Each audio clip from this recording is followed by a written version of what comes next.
Hello friend, आज मैं आपको बताऊंगा आईपीओ के बारे में। हम देखेंगे इसमें। तो ये जो चैनल है तो पूरे तरह से फाइनेंस जो ए टू जेड है, इस पे मैं आपको बहुत सारी चीज़ें बताता हूँ। लेकिन जो हमारा है तो समझिए कोर्स भी चलता है, तो उसमें आप डिटेल में जान सकते हैं एक एक चीज़ों को। एनालिसिस बहुत ज़्यादा डीप उसमें हुआ है।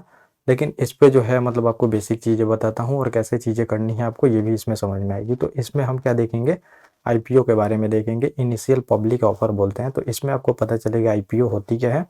और जो रिटेलर है, समझिए ज़्यादातर मेरा फोकस होता है रिटेलर पे। ये रिटेलर किन किन बातों का ध्यान रखे अगर मार्केट में वो जुड़ते हैं। तो रिटेलर इसमें मैं बताऊंगा कि क्या ध्यान रखनी चाहिए, रिटेलरों को आईपीओ में अप्लाई करनी चाहिए कि नहीं। क्योंकि देखेंगे बहुत सारी कंपनियां आईपीओ लाती हैं, और यहाँ पे आईपीओ आजकल जो है समझिए, पहले आईपीओ फंड जुटाने के लिए मतलब फंड को इकट्ठा करने के लिए लाया जाता है। लेकिन आजकल का आईपीओ आपको देखने को मिलेगा इनिशियल पब्लिक ऑफर।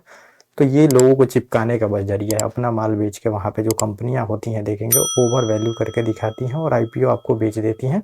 और बाद में वो आईपीओ देखेंगे गिरते जाता है। तो हजारों आईपीओ देखेंगे आते रह रही है अभी के। तो पहले हम लोग जान लेते हैं कि आईपीओ होती क्या है। इनिशियल पब्लिक ऑफर बोलते हैं। तो कैपिटल मार्केट के देखेंगे ये एक टूल है समझिए। तो कैपिटल मार्केट में कौन, मैंने बताया था पहली बार भी आपको बताया था बहुत सारी वीडियो में, कि कैपिटल मार्केट में दो लोग आते हैं, जिसके पास सरप्लस फंडी होती है और जिसके पास मनी की डेफिसिट होती है। तो मनी की डेफिसिट उसी के पास होगी, मतलब समझिए जो कंपनी लगाना चाहेगा।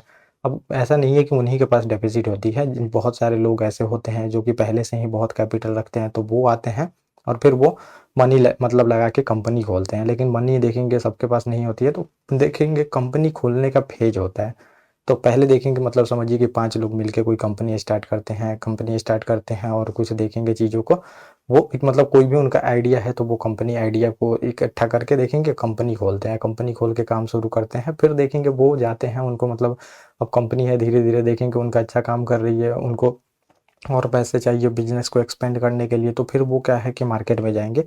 और मार्केट में मतलब जाते हैं समझिए बहुत सारे इन्वेस्टर मिल जाते हैं। तो शुरू में जो इनिशियल फेज में उनको इन्वेस्टर मिलते हैं तो एंजल इन्वेस्टर उनको बोला जाता है। अब एंजल इन्वेस्टर फैमिली वाले हैं ऐसा माना जाता है। जैसे कि मैं 5 लोग मतलब हम मित्र हैं और देखेंगे कि एक कंपनी खोलते हैं, फिर हमें पैसे की ज़रूरत होती है। तो फिर हम समझिए या तो मेरे रिलेटिव कोई है जान पहचान के जो कि उनके पास बहुत पैसा है, तो मैं उनसे ले लूँगा। तो वो मेरे लिए एंजल इन्वेस्टर कहलाते हैं। और वो जब पैसा देंगे तो उस देखेंगे अनुसार वो शेयर भी ले लेते हैं। तो ये होता है मतलब कंपनी पैसा जुटाती है। फिर देखेंगे कंपनी को फिर पैसे की ज़रूरत होती है। अब मान लीजिए बिजनेस पहले आप देखेंगे एक छोटे से अपने गांव एरिया में कर रहे थे, गांव एरिया से मतलब समझिए कि अब डिस्ट्रिक्ट एरिया में फैलाना चाहते हैं कंपनी को। फिर आपको पैसे की ज़रूरत पड़ती है और पैसे की ज़रूरत, फिर आप मार्केट में जाते हैं। तो अब आते हैं इसमें देखेंगे वेंचर कैपिटल वाले। तो वेंचर कैपिटल ये ग्रुप ऑफ लोग होते हैं जो समझिए मतलब पीपल जिनके पास बहुत ज़्यादा पैसा होती है। तो ये क्या करते हैं, नए नए तरह के मतलब बिजनेसेस होती हैं उनमें ये पैसे को डालते हैं। तो आप वहाँ से फिर देखेंगे पैसा उठाते हैं। अब समझिए कि पहले आप 5 मित्र थे तो पाँचों लोगों के पास 100% शेयर थी। तो अब यहाँ पे क्या होगा, आपके कंपनी का वैल्यूएशन निकाला जाएगा। तो कंपनी का वैल्यूएशन निकाला जाता है। तो फिर देखेंगे कंपनी मतलब कितनी है, आपका एसेट देखा जाएगा, आपके जो प्रोडक्ट है वो बिक रहे हैं तो कितने के प्रोडक्ट हो सकते हैं, मतलब पूरा कंपनी का वैल्यू निकाला जाएगा। अगर कोई कंपनी का आपका मालिक बनना चाहता है तो वो कितने में बन सकता है। तो अब मान लीजिए आपके कंपनी का वैल्यू निकाला गया 100 करोड़ रुपए, और आपको 20 करोड़ रुपए की ज़रूरत है। तो समझिए 20% अपना जो शेयर है, समझिए एंजल इन्वेस्टर है वो 20 करोड़ रुपए देगा आपसे, 20% आपका शेयर भी ले लेगा वहाँ पे। तो ये एंजल इन्वेस्टर होते हैं और वो खुद नहीं इन्वेस्ट करते हैं। एक देखेंगे स्पेशलाइज जो कंपनी होती है उनको वो अपना पैसा एंजल इन्वेस्टर वाले देते हैं। और वो क्या करती है कि बहुत जो मतलब समझिए आइडिया लेके आते हैं मार्केट में लोग, जिसकी कंपनी उनको लगता है अच्छा काम करेगी फ्यूचर में, तो उसमें वो लोग इन्वेस्ट करते हैं। तो ये देखेंगे सेकंड चरण। पहले चरण में आप देखेंगे कंपनी खोलते हैं खुद से, एंजल इन्वेस्टर आपको दे देते हैं कुछ पैसा, वहाँ पे कंपनी खुल जाता है। फिर आपको पैसे की ज़रूरत होती है, आप जाते हैं वेंचर कैपिटल। फिर समझिए कि आपको और पैसे की ज़रूरत है। अब आपका डिस्ट्रिक्ट तक देखेंगे कंपनी पूरी तरह से मार्केट आप फैला चुके हैं। और अब आप क्या चाहते हैं कि आप जाना चाहते हैं, समझिए कि स्टेट लेवल पे अपने कंपनी को पहुंचाना चाहते हैं और आपको पैसे की ज़रूरत होती है। तो समझिए अब फिर से देखेंगे ये पहले 5 लोग शुरू किए थे लेकिन एक वेंचर कैपिटल वाले आ गए। तो 6 लोगों के शेयर देखेंगे इसमें हैं। और जो समझिए 80% पहले अब शेयर बच चुका है, 20% देखेंगे वेंचर कैपिटल वाले ले चुके हैं। अब फिर से पैसे की ज़रूरत पड़ती है, फिर से देखेंगे वेंचर कैपिटल के पास जाते हैं। फिर से आपके कंपनी का वैल्यूएशन होता है, फिर से वैल्यूएशन निकाला जाएगा, फिर देखेंगे। और अब आपका वैल्यूएशन कंपनी का निकाला गया समझिए कि मतलब 1000 करोड़ रुपए। तो अब जो समझिए वेंचर कैपिटल 200 करोड़ रुपए आपको चाहिए फिर से। तो अब क्या होगा, दूसरा वेंचर कैपिटल या फिर इन्वेस्टमेंट बैंक भी होते हैं जो पैसा लगा देते हैं, तो वो भी आके लगा सकते हैं। तो वो 200 करोड़ रुपए देगा आपको, तो 20% अब आप लोगों के शेयर में से वो ले लेगा। ऐसे देखेंगे कंपनी मतलब हमेशा A round funding, B round funding, C round funding ऐसे होते रहती है। कंपनी का वैल्यूएशन लगाया जाता है, वैल्यूएशन लगा के फिर देखेंगे कि उसके बाद अब कंपनी क्या चाहती है। देखेंगे कंपनी अब पूरे तरह से इंडिया लेवल पे अपना बिजनेस करना चाहती है, लेकिन अब कोई भी पैसा देने वाला नहीं है, ना वेंचर कैपिटल वाले दे पा रहे हैं, ना इन्वेस्टमेंट बैंक है वो दे पा रहे हैं। तो अब कंपनी क्या करती है कि वो पब्लिक के पास आती है, पब्लिक के पास आती है। वही अब क्या बोलेगी, जो वैल्यूएशन निकाला जा रहा था फिर से वैल्यूएशन निकाला जाएगा और पब्लिक को बोलेगी कि हम 20 से 25% जो शेयर है पब्लिक को बेच देंगे और वहाँ से फंड राइज करेंगे। इसी फंड राइज करने को जब पब्लिक से कंपनी आती है, मतलब समझिए पब्लिक से पैसा उठाने, तो इसी को हम लोग आईपीओ बोलते हैं। तो यही होता है, सिंपली आप समझ लीजिए, इनिशियल पब्लिक ऑफर। अब जैसे ये देखेंगे आईपीओ जनरेट करने मतलब पैसा उठाने आएगी पब्लिक से, तो यहाँ पे अब बीच में सेबी की एंट्री होती है। सेबी देखेंगे अब यहाँ पे चेक करेगी इनके जितने हिस्ट्री होते हैं, कहाँ कहाँ से पैसा उठाया गया है, सभी चीज़ें चेक करेगी। सभी चीज़ें इनको पब्लिक में बतानी पड़ेगी, क्योंकि पब्लिक जो है ये समझिए पूरी तरह से इनका शेयर खरीदने वाली है। 25% शेयर बेचना होता है मार्केट में, आप देखेंगे किसी भी कंपनी का। अब क्या होगा देखने को मिलेगा आपको, सेबी के पास सभी चीज़ें इनको बतानी पड़ेगी, कंपनी का बैलेंस शीट दिखाना पड़ेगा, कितने इन्वेस्टर हैं, कौन कौन इन्वेस्टर कब कब ये फंड उठा चुके हैं, सभी चीज़ बतानी पड़ेगी, तब जाके ये आईपीओ निकाल पाएंगे। अब मान लीजिए कंपनी का फिर से वैल्यूएशन होता है और यहाँ पे फिर से देखेंगे वैल्यूएशन वाली कंपनी होती है जो वैल्यूएट करती है, मतलब कि अब ये कंपनी जो है समझिए कितने की हो गई है। तो अब मान लीजिए कंपनी हो गई है 10,000 करोड़ का वैल्यूएशन यहाँ पे निकाला जाता है। तो वैल्यूएशन लगाने का देखेंगे यहाँ पे समझिए मेन फंडा यही है आईपीओ में आपको देखने को मिलता है, वैल्यूएशन लगाने का। ये वैल्यूएशन कंपनी समझिए वैल्यूएशन लगाती है और वैल्यूएशन ही मेन माना जाता है इसमें। इसमें क्या होता है, अब देखिए आईपीओ मतलब समझिए जो पहले के जो शेयर होल्डर है वो अपना बेचेंगे परसेंटेज, तभी तो जाके यहाँ पे 25% मार्केट में मतलब पब्लिक को बेचा जाएगा। और मान लीजिए जितना वैल्यूएशन हाई लगेगा उतने में मतलब समझिए उतना उनको प्रॉफिट होगा जो पहले से शेयर होल्ड करके रखे हैं, मतलब जो हिस्सेदार हैं।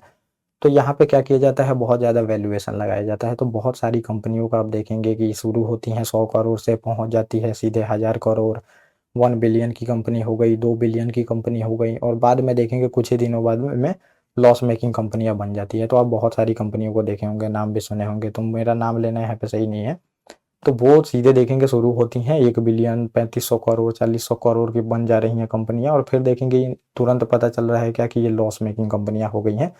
तो ये लॉस मेकिंग कंपनियां इसीलिए हो जा रही हैं क्योंकि देखेंगे ये वैल्यूएशन बहुत ज़्यादा लगवा ले रही हैं। वैल्यूएशन कंपनी से वैल्यूएशन ज़्यादा लगा के फिर क्या किया जा रहा है, अब आईपीओ जितना आ रहा है आपको देखने को मिलेगा, ये अपना माल जो ऑनर है, देखेंगे पहले से ऑनर है, वो अपना माल चिपकाना चाहता है पब्लिक को, और इसलिए आईपीओ आता है। और आईपीओ देखेंगे यहाँ पे अब आईपीओ आएगा 25%, 10,000 करोड़ कंपनी की वैल्यूएशन लगाई गई है। अब समझिए आईपीओ आएगा मार्केट में, आईपीओ मार्केट में जैसे आएगा तो आपको देखने को मिलेगा पब्लिक क्या है आईपीओ के लिए अप्लाई करेगी। तो उसके लिए वहाँ पे देखेंगे ऑप्शन दिया जाता है, डीमैट अकाउंट से कर सकते हैं, पेटीएम से कर सकते हैं, कैसे कैसे कर सकते हैं, वो अप्लाई क्या होता है।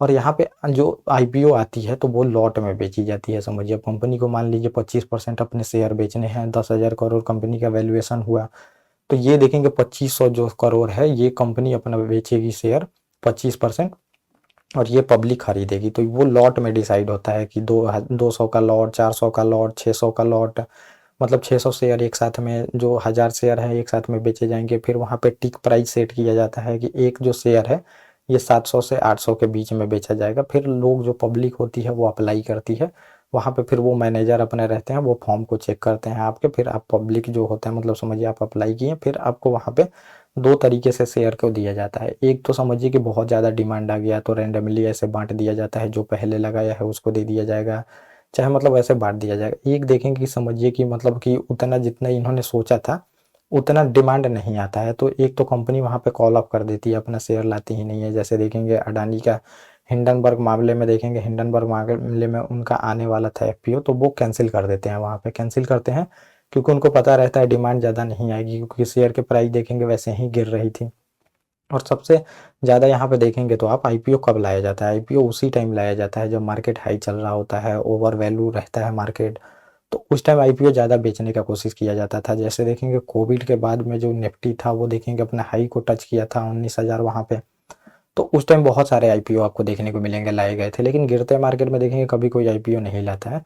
तो ये वैल्यूएशन का आपको मतलब रिटेलर है जो समझिए वैल्यूएशन का यहाँ पे ध्यान रखना पड़ता है कि वैल्यूएशन ओवर वैल्यू कंपनी को लगाई जाती है और आपको आईपीओ चिपकाई जाती है। फिर आईपीओ देखेंगे वो मार्केट में अच्छा परफॉर्म नहीं करती है। तो अभी इंडियन जो मार्केट है समझिए वो अच्छा काम कर रही है, इसीलिए देखेंगे कोई भी शेयर लें आईपीओ ले सभी में प्रॉफिट ही हो रहा है लोगों को। लेकिन देखेंगे ओवर वैल्यू आईपीओ यहाँ पे जनरेट मतलब पब्लिक को चिपकाई जा रही है, तो एफपीओ ज़्यादा बेटर होता है। आप समझिए पहली बार जब कंपनी पैसा उठाने आती है तो आईपीओ बोला जाता है जब पब्लिक से उठाएगी, और दूसरी बार देखेंगे कंपनी जब पैसा उठाने आती है तो उसको एफपीओ बोला जाता है, फॉलो पब्लिक ऑफर। तो अब आईपीओ पहली बार लाती है तो समझिए पब्लिक को प्राइस पता रहती है कि कंपनी की क्या प्राइस है, शेयर की क्या प्राइस है। तो रिटेलर को मेरे ख्याल से एफपीओ में इन्वेस्ट करना चाहिए, ज़्यादा आईपीओ के चक्कर में नहीं लगना चाहिए, क्योंकि आईपीओ देखेंगे बहुत सारी कंपनियां आती हैं ओवर वैल्यू लगा के वहाँ पे आपको बेचती हैं। और दूसरा बात देखेंगे ये प्रचार कराया जाता है। अब देखेंगे न्यूज एंकरों को प्रचार के लिए दिया जाएगा पैसा कि आईपीओ के बारे में प्रचार करो, फिर देखेंगे बड़े जो यूट्यूबर हैं उनको दिया जाएगा, फिर न्यूज चैनल वाले को दिया जाएगा, बड़े बड़े जो देखेंगे इन्वेस्टर हैं उनको पैसे दिए जाते हैं ताकि उसके आईपीओ का प्रचार करो, ताकि उसका जो भी आईपीओ है वो सब्सक्राइब हो सके मार्केट में। तो वो पैसे भी दिए जाते हैं, और जो पैसा नहीं देता है उसका प्राइस गिरता है भैया देखेंगे, और जो पैसे अच्छा खासा खिलाता है उसका देखेंगे आईपीओ का प्राइस बहुत मतलब बहुत अच्छे से मार्केट में उसका आईपीओ बिक जाता है। तो इन सब चीज़ों से भी सावधान रहना चाहिए। देखेंगे पीई रेशियो 1500 रहता है, फिर भी आईपीओ वहाँ पे चिपका दिया जाता है ओवर वैल्यू में। तो इन सब बातों का ध्यान रखना चाहिए, और सभी चीज़ें अगर जाननी है आपको तो हमसे जुड़िए, वहाँ पे एक एक चीज़ें बताई जाएंगे। फंडामेंटल एनालिसिस से लेके बेसिक में ये सब चीज़ें बहुत अच्छे से डिस्कस होती हैं। तो ये पूरा आईपीओ का प्रोसेस था। जब पब्लिक को कोई कंपनी आके समझिए पहली बार ऑफर करती है अपने शेयर को तो वही आईपीओ होती है, सिंपल सा आप समझ सकते थे। ये पूरा टॉपिक था। ओके गाइस, थैंक यू, और अब हम मिलेंगे अपने नेक्स्ट